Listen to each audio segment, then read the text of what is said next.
Today on Here for the Right Reasons, Clayton admits to being intimate with two women as his relationship with Susie crumbles. And the claws are out during Women Tell All as Shanae is put on blast. And Bachelor alum Holly Durst Julian defends Sarah Hamrick after she's put in the hot seat. Everybody talks about their date. Like, that's just, you go back and you talk about it. And when Sarah left, she said, all of this happened within the last week. Right. So they needed a new story. They were my best friends until the last week. So you know that it was the whole Mara thing that switched everybody's opinion. We've got that plus so much more on today's Here for the Right Reasons. Hey guys, Christina Garibaldi here with Us Weekly senior editor Sarah Heron. Sarah, oh my God. I mean, I thought the tell-all was actually pretty crazy, but now it's like, who cares? I know we're going to talk about it a little bit, but like those promos did not undersell this. I'm shook. I am so shook. There is so much to get to. But like you said, there was a Women Tell All this week as well. So we're going to talk about that a little bit. And I know that you recently spoke with a Bachelor Nation alum who has a tie to one of the women this season. Yes, Holly, who was on Bachelor Pad. She was on the season, I think, with Matt Grant first, and then was on Bachelor Pad, met her husband on Bachelor Pad. And apparently this came up with the tell-all, but didn't air, her connection to Holly, because the women have accused Sarah on the show, and I think in some of the stuff that didn't air, of kind of being manipulative and treating the show like a game. Mm-hmm. And Holly, I spoke to the episode that Sarah was her exit, and a lot of the stuff that happened at the tell-all was also kind of linked. So here's what Holly had to say defending Sarah. Everybody talks about their date. Like, that's just, you go back and you talk about it. And when Sarah left, she said, all of this happened within the last week. Right.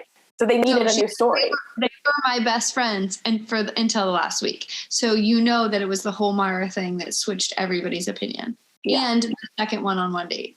Yeah, I think so too. And I think this therapist, she's working for the producers with that cryptic little "who's not genuine, who's being performative" line. And I'm like, if you're a real therapist, that's just set up. You're not doing that, therapist lady. Like, that's pretty messed up too. That violates HIPAA. You can't tell people. Exactly. But then you see Clayton. There's always got to be a villain. It's true. There always has to be. Yeah. They have to spin it some way. They're always like, Blake was the villain. I'm like, oh yeah. Watching it back, I'm like, you look horrible on the show. And he was like, I didn't mean to. Like, they needed a villain. Yeah, it's true. In this season, they really have Shanae had a long arc, but we started, it has kind of been like a snake thing, and it was wasted no time when Shanae was gone for Mara to kind of step in, and then Sarah. And I feel like the two of them had some animosity about this age thing. And then it was like a way to kind of craft this.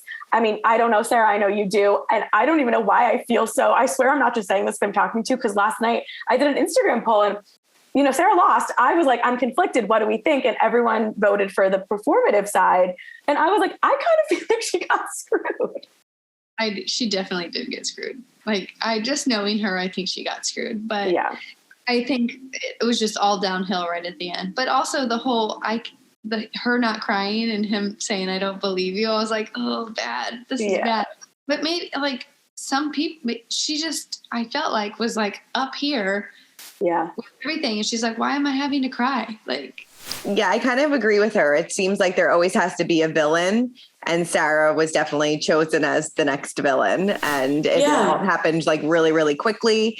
And I think she was confused about how this all went down. I think a lot of us were as well. Yeah, I think Sarah got caught up in it and realized that maybe she over-exaggerated about Clayton crying. I think she then, in the moment, knew she needed to be sympathetic and maybe did try to force a tear out. But I don't think she was manipulating these women the whole time to say, my relationship with him is so strong, you should quit, you should leave. Mm-hmm. I think that would have to be a major mastermind plan that I just don't believe this 23-year-old girl concocted. No. Especially because we have people like Shanae who it's so obviously they did. Like, I don't know if you could be strategic enough to get away with it. But yeah, I don't know. The tell-all was just dark, and I didn't have one person to root for. No, it was so dark. Like, I mean, we could talk a little bit about it now, but everybody was against Shanae, but rightfully so. But some of the comments that they were making were pretty catty and pretty unnecessary too. It's like, are you really going to stoop down to her level? Yeah, I don't think anyone came off well, to be honest, besides maybe like Teddy and Serena, but I was never expecting them, because usually the women who make it the farthest and have real relationships with Clayton are the least lead. They don't need to be involved in the tell-all stuff because they have like real things to talk about. And then you got the Paradise auditions going in the back and some random people weighing in. I'm pretty sure I never saw it before. So yeah, there was that Kate girl, the real station from the Oppenheim group. Yes. And then a few other, just little blondes getting involved. They brought up that Claire girl, forgot about her, like so much random stuff. So random. All right. Well, let's get into last night's episode because like we said, this is one of the, truly one of the most dramatic episodes of all time. So what kind of summed up for you? What was your Bachelor buzzword? Okay. Well, I did love just because I wanted to, off the bat, introduce this idea of, is Clayton saying, I love you, or I'm falling in love with you to all three of them, worse, equal to the sleeping potentially with all three of them, definitely sleeping with two of them, would have slept with all three of them? Is there something to be said for, it almost comes off like he said the I love you and then they slept together and it's like he said it to then get them in bed? Yes. It just like the whole thing was like, and I don't know. I genuinely believe that this guy just threw all caution to the wind and just trusted this process, and he should not have done that. And there should have been someone who was like, dude, you're about to blow your whole life up. The Bachelor bubble does end, and it's going to end so soon. But obviously production doesn't want that. And I just think it's an interesting concept of, I almost feel like for Susie and for now how we're going to watch Gabby and Rachel react, the I love you is a bigger deal than the sex. Right. And I agree with you because I feel like Gabby almost expected him to have sex with the other women, and she seemed to be okay with it in a weird way because, I mean, a fan of the show, you've been watching the show for 20 some odd seasons. You know what happens in the fantasy suites. It couldn't be a surprise. Like, we don't really talk about it as much as we ever had before this episode. So we don't really know. I mean, obviously Hannah kind of blew up Peter Weber's spot, but like we know what kind of goes on in the fantasy suite. So this shouldn't be a surprise. But I think the I love you kind of weighs very heavily on this situation. And that probably stings maybe a little bit more than being intimate with somebody. I don't know. It's such a weird concept still after all these years. Like, you have these dates and you're literally having sex back to back to back with all these different women. It's weird. It really is. It always just comes down to like Bachelor world versus real world. And do you want to, live out your Bachelor journey, quote unquote, and do all the steps and sleep with whoever, fall in love, be open to anything? That's fine. But then your real world consequences are not going to add up. You have to be thinking, if you want a fiance after this, if you want to get married, you have to be able to take a little bit of a step forward and say, what am I doing on this show? And can we move past it? And then we'll get into whether, Susie should have said something earlier. I don't know. But what was your buzzword? Mine was spiraling, because this went out of control real quick. And how great was that shot of Susie on the spiral staircase while they were talking about her spiraling? I was like, that's why this show was still on. That was priceless. And I totally thought about it before she even said that I'm just spiraling. I'm like, they are geniuses. They really are. They put it all together.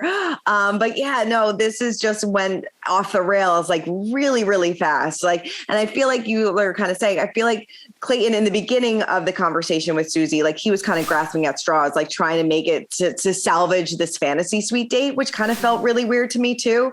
Like, it was like, okay, he's still pushing for her to kind of go to the fantasy suite with him, maybe not to have sex, but to at least talk it out, which I kind of understand because they wouldn't have cameras on. But the whole thing kind of reeked of desperation a little bit. And then it just turned angry. We'll talk more about it a little bit later, but it was just, it spiraled real fast. Who are you shipping? No one at this point. I don't think Clayton needs, Clayton, I mean, considering the hole that he dug himself in, I don't think anybody is going to be with him after that. Even if he picked Rachel or Gabby at the end, after watching that back and him saying to Susie, I love you more than I love the other people, how can you kind of move on from that? Oh, we'll talk about that line in a second. I have so much to say about it. I don't know. I think that if Clayton is with any of these women, any three of them, or they're trying to work it out, whatever they got watching this back, whoever you are in that scenario, probably then put them back again. Yeah. It just feels like if I'm Rachel or Gabby, I'm one, freaking out that he said, quote, I loved you the most. And I'm also looking at like, hey, I don't love the way you handled this. I know you don't have to be perfect, but this is your first like real fight with Susie. And this is the way that you spoke to her. And this is how you kind of tried to turn it on her. And if I'm Susie, I'm thinking, I just don't know how they come. I don't know if she comes back. I don't know. Yeah. But I think that he just needed to give a little bit more of a, let's talk this out in a way where, and in a sympathetic way. Like, I'm sorry. Thank you for saying that you didn't want to give me an ultimatum. I don't know how this show totally works either. Mm-hmm. I'm trying to navigate it. If you don't have to even give me an answer now, but like, let's spend this time away from everything, figuring out if you can come back from this, because she almost was coming around. I think the producer talked her down, and because she was thinking, in real world, of course, I don't want to be engaged to someone who had sex with someone 2 days ago. Sure. But in Bachelor world, maybe we can get through this. Maybe we can get through this. The I love you is a little harder, but I think that maybe they were going to get her there. And then he immediately shut down and was like, you already made up your mind, get out of here. And it was like, whoa. Like, you cannot ask her to have grace for you if you can't have grace for her. It made no sense. It made absolutely no sense. And you're so right. Like, he flipped a switch. Like, after he had that conversation with Jesse Palmer, he was like, something just went off, and be like, how can you do this to me? You didn't say it. And it makes it interesting too. If she had given him that ultimatum, do we really think he wouldn't have gone forward with that? Because where did Susie kind of come from? Like, we've been talking about him having this connection with Rachel from day one. And the Susie connection with me, yes, I always felt like they had like somewhat of a connection, but this kind of came out of nowhere for me too, that he was in love with her the most.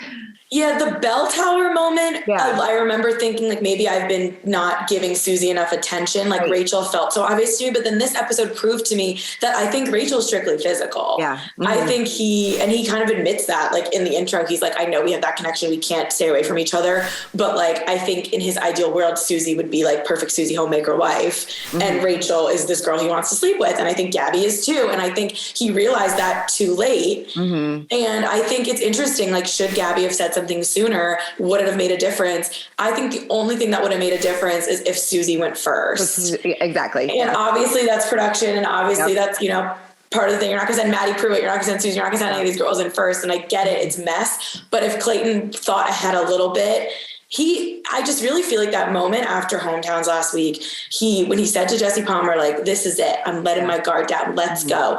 He kind of thought that, like, that gave him permission to do whatever he wants, which in theory he can. The Bachelor they can sleep with all of them. They can fall in love with them. I mean, technically he didn't do anything wrong in show terms. Right. It's just, no one wanted to, or had the foresight or whatever to tell him or himself, if I do this, I'm jeopardizing any of these relationships. Yep. And I think in the moment when he let his guard down the most and let the show and trusted the show, he said, this is the process of the show. I'm the Bachelor. I'm going to follow through with what the show set up, because then I'll find the one.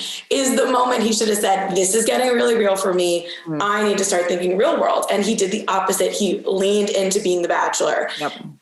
And it's just, I don't know if it would have made a difference. And I don't know if Susie even had an opportunity to tell him that. I thought she did a great job with her wording of, I don't want to give you an ultimatum. It would have been nice if you knew. Right. And it's not totally fair, but she also admitted it's not totally fair. Like, she explained it well. Totally. I do feel like, I think maybe you put a poll on your Instagram if this was producer related, because I definitely think producers knew that this is how Susie felt. And that's why she went last, because how are you not going to have the drama? Like, the producers knew that this is how they felt, but nobody ever relayed that message to Clayton. Maybe they told her not to tell Clayton. I don't know, because like you said, if the order was different and if he really felt like that, if she told him that, I think he wouldn't have slept with the other woman. But you have to also go, there is the argument, Susie signed up for the show. Yes. But then you have to think on the flip side, did she not know she felt that way until she was sitting in that room with those other two girls?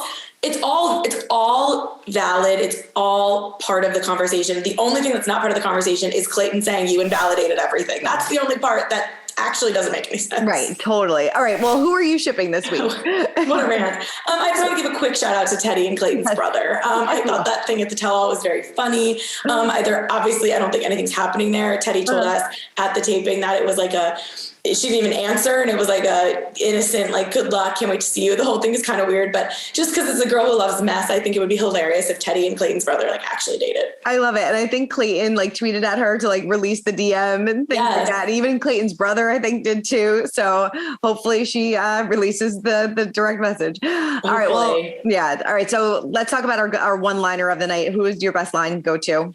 Oh, I just thought, I mean, we touched about it a little bit, the Gabby of it all, of her kind of being prepared, Caitlin Bristow style. Caitlin Bristow just released a clip from Chris Soul season of her and Jimmy Kimmel, and Chris Soul's talking about the fantasy suite, and Caitlin saying, like, if he sleeps with everybody, like, that's expected, gotta test drive the car, kind of like joking. And that was Gabby's equivalent to saying, I want the person I'm going to be with to explore other relationships and choose me, get to know us inside and out. And I thought it was very interesting to have her there as one of the people who, you know, is maybe a little bit more comfortable talking about sex on the show. Mm-hmm. And obviously in this process kind of is prepared for it with a Susie. And then Rachel maybe like is kind of like a middle ground of it. The three of them were all very different, but also very respectful of each other. But I thought that was a good line. What about you? Yeah, mine was welcome to the panic attack room when from Susie, when they were all kind of sitting around talking about their dates or about to go on their dates. It was definitely, it's always such an uncomfortable scene and situation, but you know, they handled it to the best of their ability. And you definitely see that there is a lot of love between these three girls. It's like, you don't know how to handle it. It's like, you're rooting for them, but you're not rooting for them. And then Gabby coming back with the bedhead, like really, I couldn't have made it more obvious. Well, that leads into my thirst, because they really they're throwing all that out the window of let's allude to them having sex. Let's allude to them spending the night together. And I think in one sense, it makes sense, because like how stupid would it have been if they showed like the birds and the bees and the underwear on the floor when in 5 minutes Clayton's going to say both when asked if he had sex with anyone. Yeah. So I do think it made sense, but I also think maybe they showed us a little too much. Like I feel like I saw a lot of Rachel. I saw a lot of I don't know, like this is still ABC prime time. Like I don't know what we're doing. Seriously, this is a family show. Yeah. That's dark. What about you? What was your third? I think it was Kira. I can't remember her name, but when one of the girls asked Clayton out at the end of the Women Tell All, we're like, this was not necessary. That was so aggressive and weird and thirsty, and I hated it. I hated every single moment about that. But I did feel like production was trying to do something to salvage his reputation a little bit. Maybe be like, he's still like an eligible bachelor. People still like him, and then people still want him. But after last night, I don't know about that. Yeah, it also makes me laugh and think about the moment at the tell-all where Teddy kind of is cryptic and is like, I hope you're okay. Like, I know what happens. And it reminded me of Caroline on Ari's season doing the same thing, but in the way of like, I know what you did and I hate you. And I just talked to Caroline on the podcast not that long ago, and she told me that production found, like, she told production that she knew, because she actually heard from like a friend of a friend of a friend, like it was this crazy story. And then they kind of gave her the line of what she couldn't say. So that like last minute of the girls kind of teasing the ending and then the ask you out, I think maybe they must have just been the ones who are closest to the girls at the end, found out, and then production helped them kind of orchestrate what they could and couldn't say. Right. Because I don't know. I don't think Clayton's going to be okay after all of this. All right. Well, let's talk about our cringeworthy moments. Let's talk about this Clayton and Susie conversation a little bit more. I mean, we kind of did break it down a lot, but the way that like he just flipped it, and Clayton blaming her for everything, like gaslighting her in a way, like it just was really strange, and like basically like throwing her in the car and sending her home, all because she expressed the feelings that she didn't want her potential fiance to sleep with somebody else and say I love you to somebody else. Yeah, I mean, the I'm the most in love with you comment was so cringy for so many reasons, because part of me is like, did he say that to try to save this moment? Does he mean it? And if he does mean it, why doesn't this guy have the foresight to like think it through and not tell everybody else? Because my other cringe was the I love you too. I mean, he said falling in love with you to Gabby. He said, I love you too to Rachel. So there is a little distinction, but whatever.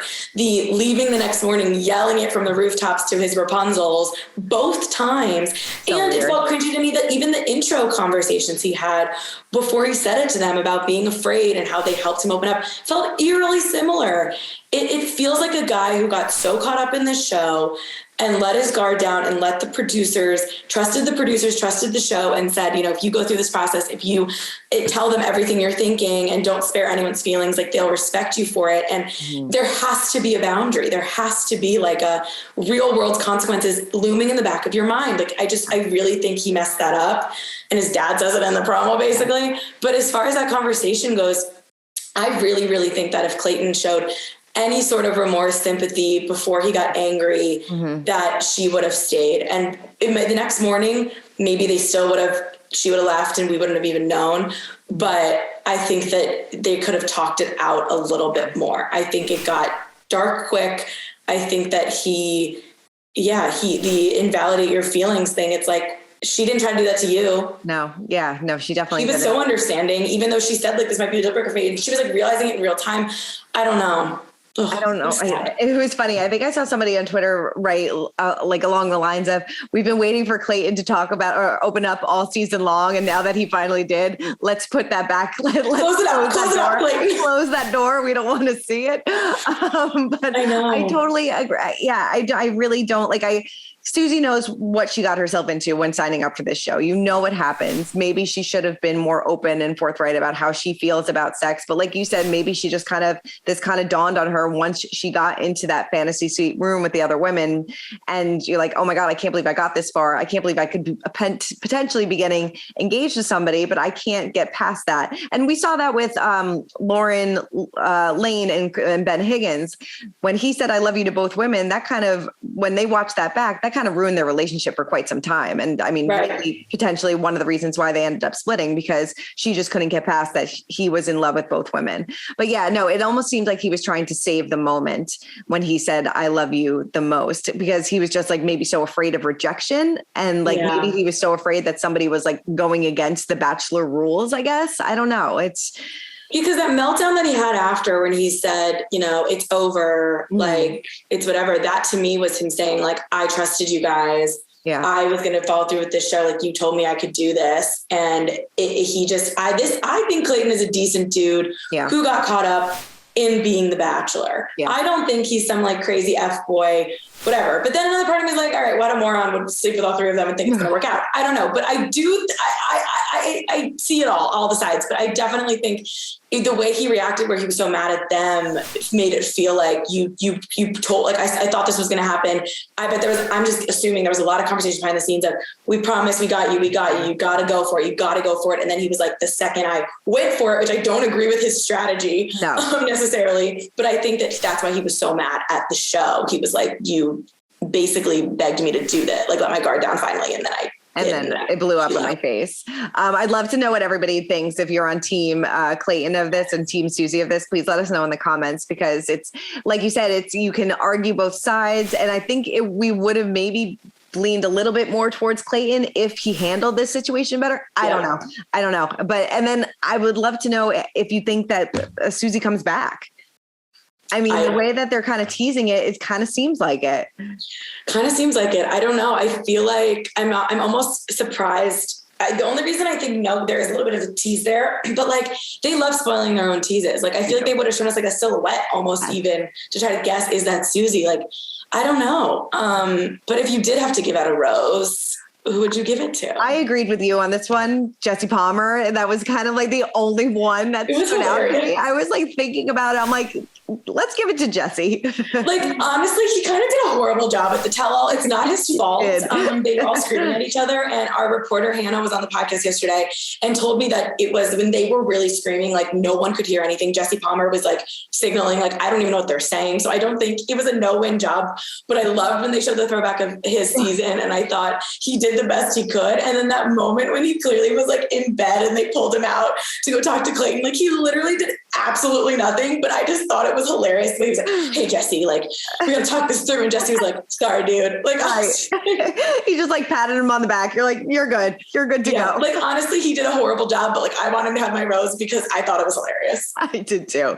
So funny. All right. Who are we packing home, sending home? I mean, I just think this idea of all of them having to stay in the same room, as much as like I love mess, it really just doesn't sit well with me. It's never been fun. And I think like props to them. I think the three of them are great women, and they really did treat each other with respect in the way they could. They have to talk about it. It was awkward. But it just doesn't make me feel good. Like, I think there could be a way where we could debrief what happened without needing them to really torture themselves and each other. And if you think about it, I mean, Peter's season had the same situation with Maddie, and maybe that's the decline. Like, maybe if we keep them separate, people like a Maddie or Susie who are really struggling with this part of the show, they wouldn't drive themselves so crazy, and maybe they wouldn't implode. I don't know. Maybe it has nothing to do with that, but I just feel like it doesn't help anyone, and it's not even fun to watch anymore. Like I don't like the staying together thing. Maybe like the dudes do it, but not the girls. I totally agree with you. And it's like, does production want these relationships to work? Because you're putting in all these obstacles for these people to overcome to get to that point. And you have to remember the timeline is only 6 to 12 weeks, maybe. So you're putting so many obstacles in their way for them to ultimately fail, which is why maybe only 1 or 2 Bachelor couples have actually made it. I don't know. It's maybe it's time to rethink the process, or if you want to do this production for love, then great. But if you want to do this production for just views and drama and everything like that, like pick a show. I don't know. Yeah, I think I pick a show. There's something to be said for that. I think they do, it's hard because some seasons are about love, some seasons are about drama. At the end of the day, you do want them to be together. I think they do want whatever, but then they really don't make it easy. And I think there is natural drama that comes in on the show, and there are little things maybe they could change to make it not so icky. And this is one of them, because it was something they started doing not that long ago with Peter. And now it's like, it doesn't seem to be working. And I don't know. I would be interested to know if the audience likes that or not. What about you? Yeah, no.